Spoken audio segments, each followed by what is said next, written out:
स्वागत है आपका हमारा चैनल रंजित एडू स्पार्क पे। आज देखेंगे संख्याओं का वर्गीकरण। आप चाहे 6 में है, 7 में है, 8 में है, आप किसी भी कक्षा में है या आप कंप्यूटर की तैयारी करते हैं, तो संख्याओं के वर्गीकरण को समझना बहुत ही अत्यंत ही आवश्यक है, जिसको हम आसान भाषा में आपको समझाते हैं। देखिए, एक होता है कॉम्प्लेक्स नंबर, ठीक है ना, इसको हिंदी में कहते हैं सम्मिश्रण संख्या। ये क्या होता है?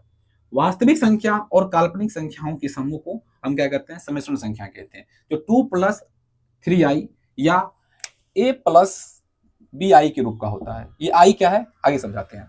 तो वास्तविक संख्या और काल्पनिक संख्या, ये काल्पनिक संख्या क्या होती है, इमेजिनरी नंबर क्या होती है? जब रूट के अंदर में माइनस आ जाए, ठीक ना, जैसे रूट के अंदर में -2 और रूट के अंदर में -4 या etc इस प्रकार से। और तो इसका मान हम अभी तक ज्ञात नहीं कर पाए हैं, इसलिए इसको काल्पनिक संख्या कहते हैं। ठीक है, ये बाहर कैसे निकलता है? 11th क्लास में आप लोग पढ़िएगा, ये अयोटा के फॉर्म में बाहर निकलता है, ठीक ना। तो अयोटा को हम आई से डिनोट करते हैं, तो आई स्क्वायर का मान -1 होता है। आई स्क्वायर का मान -1 होता है। आई क्या है? अयोटा है, ठीक ना।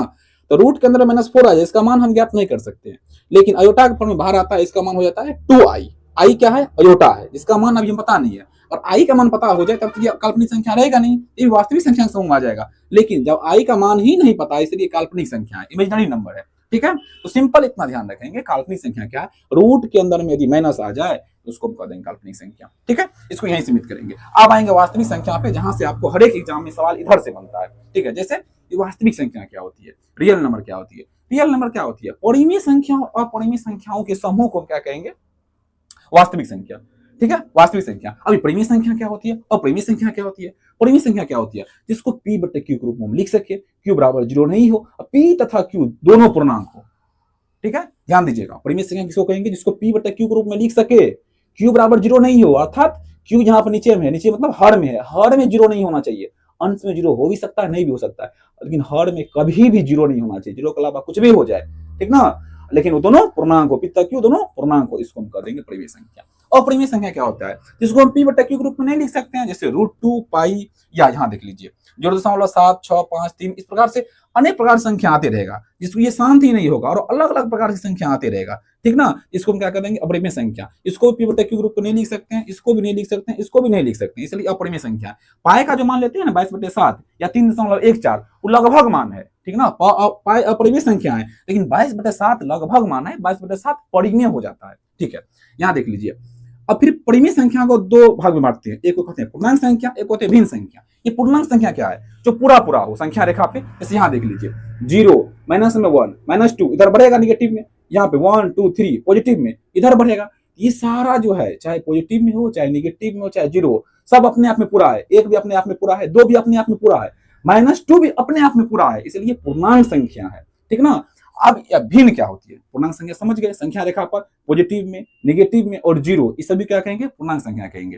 ठीक है, लेकिन ये भिन्न संख्या क्या होती है? भिन्न वो होती है जो p/q के रूप का हो और q बराबर 0 नहीं होना चाहिए। फॉर एग्जाम्पल, जैसे आप देख लीजिए 2/3, 2/3, ये क्या है? ये भिन्न है, पूर्णांक नहीं है, क्योंकि पूरा पूरा नहीं है, पूरा पूरा नहीं है, ठीक ना, पूरा पूरा नहीं है। इसको हम क्या कह देंगे? ये भिन्न संख्या है, फ्रैक्शन में है। q बराबर 1 भी नहीं होना चाहिए। 2 क्या है? 2 क्या है? एक पूर्णांक संख्या। ये भिन्न इसको नहीं बोलेंगे, ये परिमेय संख्या है, लेकिन ये भिन्न संख्या नहीं है, क्योंकि अब यहाँ पे 2 को लिख सकते हैं 2/1, एक नीचे में आ गया, एक नीचे में आ गया, इसको भिन्न नहीं कहेंगे। भिन्न मतलब भिन्न के रूप में हो, 2/3, 1/4, ठीक ना। बट्टे में 1 नहीं होना चाहिए, मतलब हर का मान 1 नहीं होना चाहिए और कुछ भी हो जाना चाहिए, ठीक ना। ये क्या हो जाएगा? ये भिन्न संख्या हो जाएगा। पूर्णांक क्या होगा? जो पूरे पूरे हो। पूर्णांक कितने होते हैं? ये 3 प्रकार को, जैसे एक पॉजिटिव, एक नेगेटिव और एक 0 होते हैं। फिर आधुनिक गणितज्ञ ने क्या किया? पूर्णांक संख्या को जो अलग अलग टाइप से बांटा है, जैसे धनात्मक पूर्णांक में परिमेय संख्या, धनात्मक पूर्णांक में क्या कहते हैं? प्राकृत संख्या क्या होती है? प्राकृत संख्या को देखेंगे। फिर पूर्ण संख्या, धनात्मक संख्या और शून्य को समूह को शामिल कर देते हैं, हो जाता है पूर्ण संख्या। इस प्रकार से हम जो अगले वीडियो में इसके आधार पर अलग अलग कॉन्सेप्ट को देखेंगे। Thank you.